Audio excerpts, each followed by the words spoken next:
Yeah, I was born in Columbus, Ohio. I was born at the Ohio State University's hospital. So growing up, I was a Ohio State fan. Football there is big in Ohio. Everyone knows the Buckeyes. There's a lot of good programs around there. A lot of people go to the NFL from that area.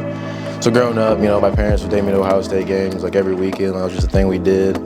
As a kid, though, I didn't really watch sports, so I kind of just went for like the experience of it, just because my parents liked it. That was a big impact on me, just getting put into football, being surrounded by the atmosphere of it, and then just brought a lot of good memories for me. What made me start playing was like my dad. He was a college football player. Growing up, for me, I remember I really didn't like football that much. I wasn't that physical as a kid. I would be physical when I was playing, but I just didn't like getting hit all that much. And running in pads there in practice wasn't for me. So I really didn't enjoy it up until high school. We knew when he came in as a freshman after the first couple of days of practice that he had special abilities. So it wasn't long that he made it into the starting lineup as a freshman, and then ended up leading the team at tackles from the safety position. So we knew he was very gifted. He never really had any experience with football until then, but once he kind of realized that this was his niche very early. Sophomore year, junior year, I was our quarterback, which gave me a new perspective, a way to see, different ways to read defenses. You got to know what everyone's going to do on offense. You got to be a leader for your team.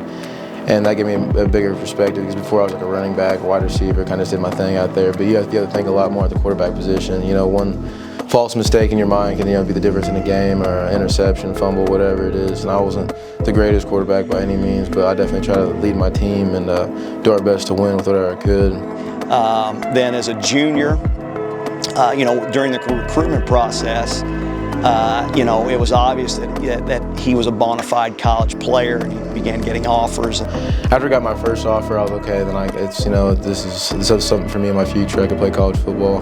From there, I started getting hit up on Twitter. Coaches were following me, and then I started getting hit up by Boston College coaches, Iowa State coaches, and then Iowa State ended up offering me. And then the next day, Boston College offered me. So within that span is when the D1 recruitment started picking up. Basically, after my junior season, I was just gonna kind of try to focus on football for the most part. My senior year, COVID made everything so hard for everybody, in high school during this time period. But we played basketball, right into football, right into track, all within the spring. So that was a lot on me, physically and mentally. Basketball was, you're running all the time, tiring. You didn't even do any sports before that. You had a mask on, and then right into football, which is usually football's before, in a normal year.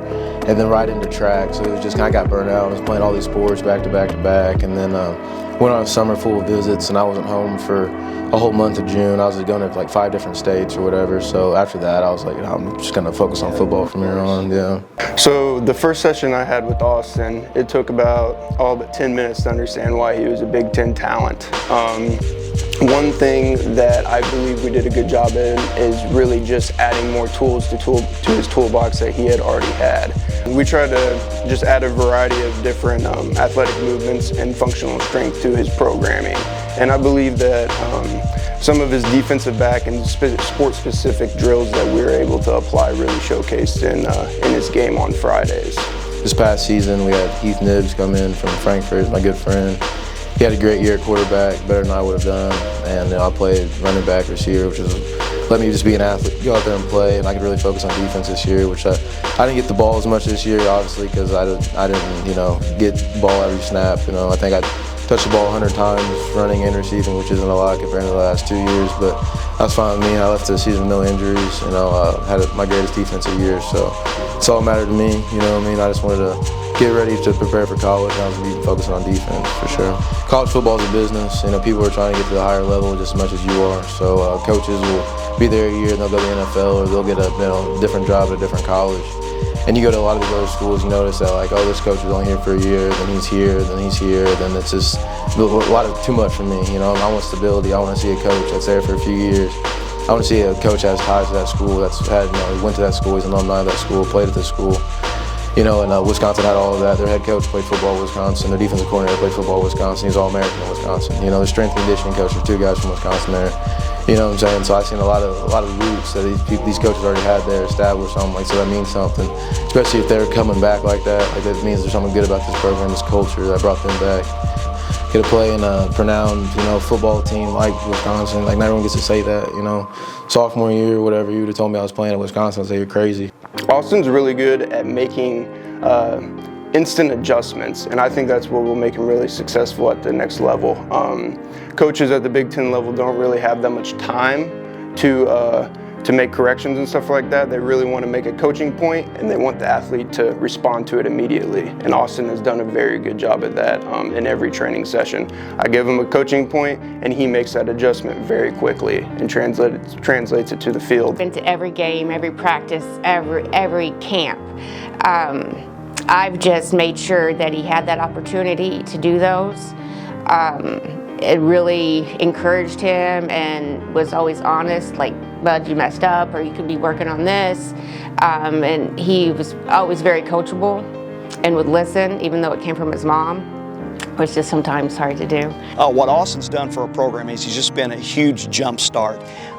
When he kind of realized that he wanted to make a future out of this, he began working very hard. He became very focused on what his goals were, and then he was a tremendous leader for us on the field. Just show kids from around here that if you work hard and get seen by the right people and do it all you can, you can make it out of here. That's for any area, really. Like, people always, oh, you're from here, from this place, you're not gonna be able to go somewhere far. That's not true. Like, all it takes is one person seeing you. All it takes is that extra work, and you can do it.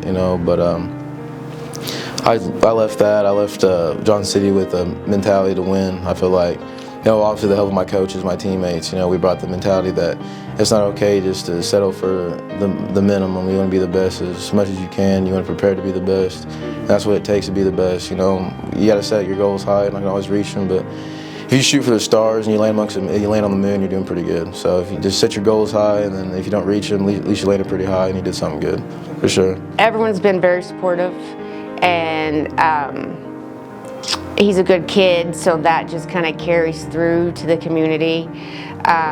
He's been a positive, with sports and football. This used to be a big football town. I feel that he's brought that back, and that's been exciting for the community. The respect that he's gotten and the respect that he's given, it's been nice to have that support from the community. Speaking to who Austin is just as a person, the advice that I'd give him, obviously, just to stay who he is. Keep doing what got him to this point. That's the biggest thing I would really try to encourage him to do. He's a genuine individual, and I think I've gotten to really know more about him as a person, not just a client. And if he keeps doing what got him to this point, he will have continued success at Madison. If you're a tadpole, I still got my tail. I ain't got no legs right now. I feel like high school, I was an egg, and I just hatched into just a tadpole with a tail. Because it was like when I played younger, I didn't know what I was doing at all. I remember my second year playing football, I was an offensive tackle, and I tackled my running back. Like, I had no idea what I was doing. Like, I didn't. High school, freshman year, we had 5 plays we ran. I didn't know any of them. I just didn't know. I was clueless, really. It was a confusing game to me.